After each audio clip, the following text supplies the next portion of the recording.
Well, Matt Barr may play an international art expert on Blood and Treasure, but his latest role has him much closer to home as the so-called Lone Star Lothario on the hit series Walker. Take a look.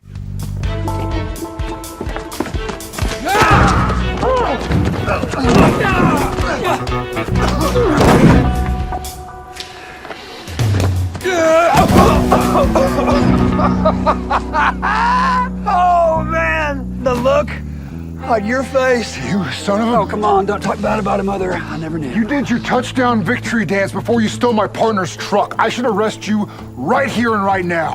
Whoa, arrest me for what? I have no idea what you're talking about. Hey, you gotta take better care of your hat, bud.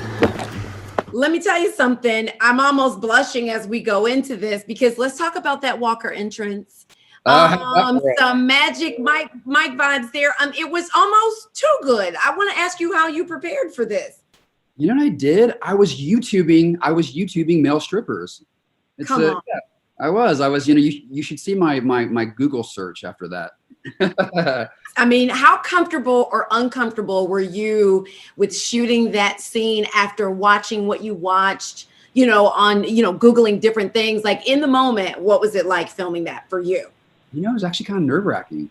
Yeah. I haven't been nervous in a while on set like that. So, the weeks leading up to, I knew that the day we were filming that. So some of the background actors on that scene were actual real dancers. So they gave me some tips. And so about 20 minutes before we actually shot that, I sort of threw it together and thought, oh, hell, I'm just going to have to wing it. Well, let's get beyond the glitter and the dancing and talk about Hoyt. Hoyt grew up with longtime friends with Walker, childhood friends, went to high school together. They would double date, Walker and Emily and Hoyt and Jerry. And whereas Walker went the straight path, Hoyt broke bad. Yeah. And, his moral compass is a little bit more flexible, maybe than Walker's, but his heart's always in the right place. Is he a good person at the end? Like, what do you like about him? I think so. I think, there's something noble in what he does. There's a Robin Hood-esque quality to Hoyt where I think he's, at the end of the day, he would maybe, he might steal from the rich, but he'll give to the poor. And he's a good-natured guy. He's a good-natured guy, even though he kind of walks that tightrope of morality, you could say. From what I've read, the whole purpose of bringing Hoyt into this series and, bringing you as that character into this was just kind of give us another side of Walker and just kind of shake things up a little bit. How much of a backstory did they give you on Hoyt and how much of it did you just kind of create on your own?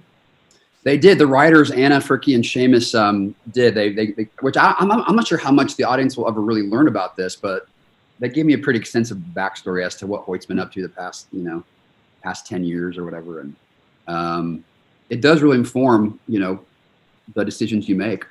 Yeah. So especially the dynamic between Walker and Hoyt. Well, I worked in Houston, Texas for some time in my career, and I'm from Atlanta. So I know a Southern accent when I hear one, because you are a Texas boy.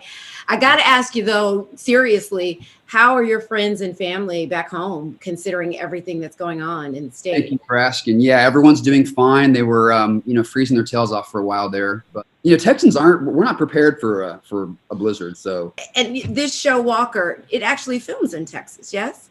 Or films in Austin. It does, which, for those who've been to Austin, it's one of the best cities on earth. Right? So speaking of great places, if you can't be in Austin, why not be in Italy? You just wrapped up filming Blood and Treasure in season 2 in Italy. What was it like filming there this year? Italy is just pure magic. The whole cast kind of lived and crew lived in a hotel on our own sort of designated floors based on our quarantine zone. So it was a unique experience. It was like going to camp.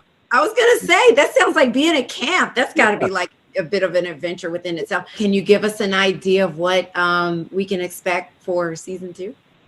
Well, this season is a Genghis Khan treasure, if you will. We took what we learned on season 1 and just, made it that much better. What do you Google to get ready for to play an antiquities expert? What kind of research did that involve for you? Oh, just watching a lot of Indiana Jones, I guess. You know?